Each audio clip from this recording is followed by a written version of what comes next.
On est toute la journée avec une brebis entre les jambes, on va dire. Donc si on n'aime pas ce métier et si on aime encore moins les animaux, ça marche pas, quoi.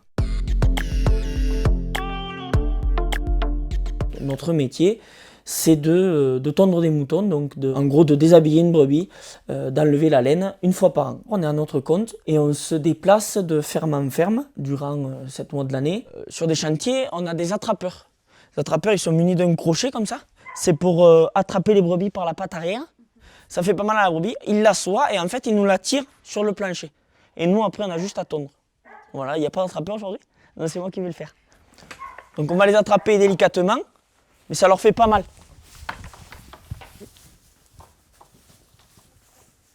Viens là ma belle, viens. Viens là. On se lève à 5h du matin, on part à 6 ou 6h30 et il faudrait qu'on démarre entre 7h et 8h le chantier. On va la détendre. Et pour la détendre, en fait, tout simplement, on lui appuie sur la tête. Après le midi, on a la chance d'avoir l'agriculteur qui nous fait à manger. C'est aussi un moment de convivialité.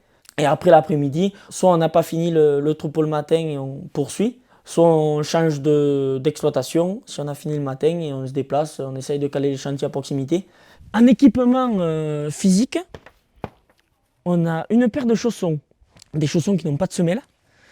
Pourquoi? Parce que quand on fait du stationnaire, en fait ça nous permet déjà de ne pas avoir mal au dos, ou de moins avoir mal au dos, et d'avoir un meilleur contact avec l'animal. En moyenne, je fais entre 150 et 170 moutons par jour. Notre métier, c'est de couper en fait la laine. Donc on utilise des peignes et des contre-peignes, on va le voir tout à l'heure. Ça, c'est le peigne, celui où il y a plein de doigts. Et là, le petit, c'est le contre-peigne où il y en a 4. Et en fait, ça fait ce geste-là. Et la laine, elle passe dans le peigne, en fait. Et le contre-peigne fait ce geste-là et du coup, sectionne la laine. Et c'est tranchant, ça coupe, ça pique. Et donc, que ce soit pour l'animal ou pour le tondeur, c'est très dangereux. Et là, il y a tout ce qui est peigne aiguisé, prêt à tondre en fait. Et il y a plusieurs profils de peigne.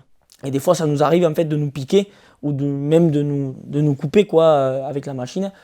Et des fois, c'est rare, mais on peut abîmer les animaux. Voilà. C'est comme quand on se rase, en fait, des fois on se coupe un peu, ben, c'est pareil. Vous voyez, le peigne et le contre-peigne se mettent en...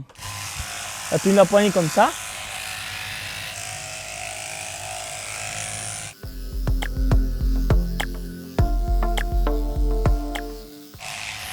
En fait, on n'en a pas parlé tout à l'heure, mais la main gauche est très importante.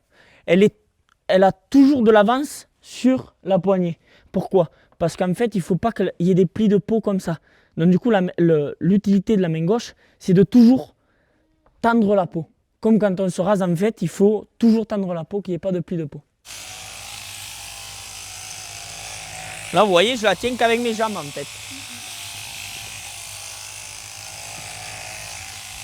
C'est une danse avec l'animal. J'adore travailler avec les animaux. Je préfère travailler les animaux qu'avec des humains.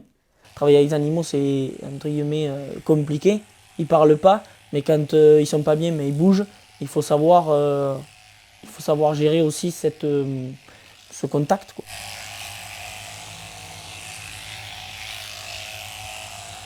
C'est un métier qu'il faut que ça plaise pour qu'on le fasse. Parce que c'est hyper physique et en fait on s'abîme quoi. On s'abîme le dos, on s'abîme toutes les parties du corps. Donc si ça ne plaît pas, on ne le fait pas.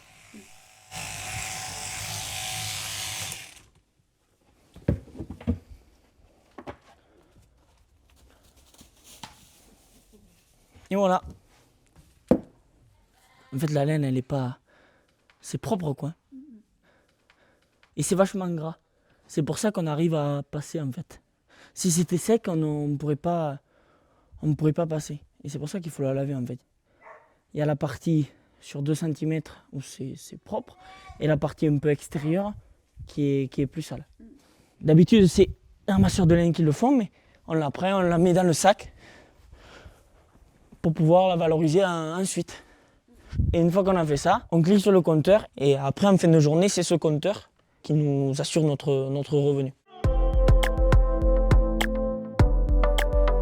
Il n'y a pas d'école, aucune école existe de tondeur de moutons, mais il y a des formations et des stages. Et là, en fait, on peut, en tant que débutant, arriver, faire un stage, n'y connaissant rien du tout, et encore moins ne pas être dans le milieu agricole, et encore moins des tondeurs.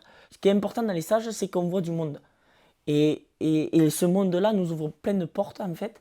Et suite à ça, ben, on peut avoir des contacts. Et bah, ben, viens tondre avec moi. Et en fait, c'est que ça peut démarrer comme ça. Et ça démarre comme ça la plupart du temps. Mais un jeune qui est motivé et qui s'intéresse, on ne fait pas de soucis pour lui.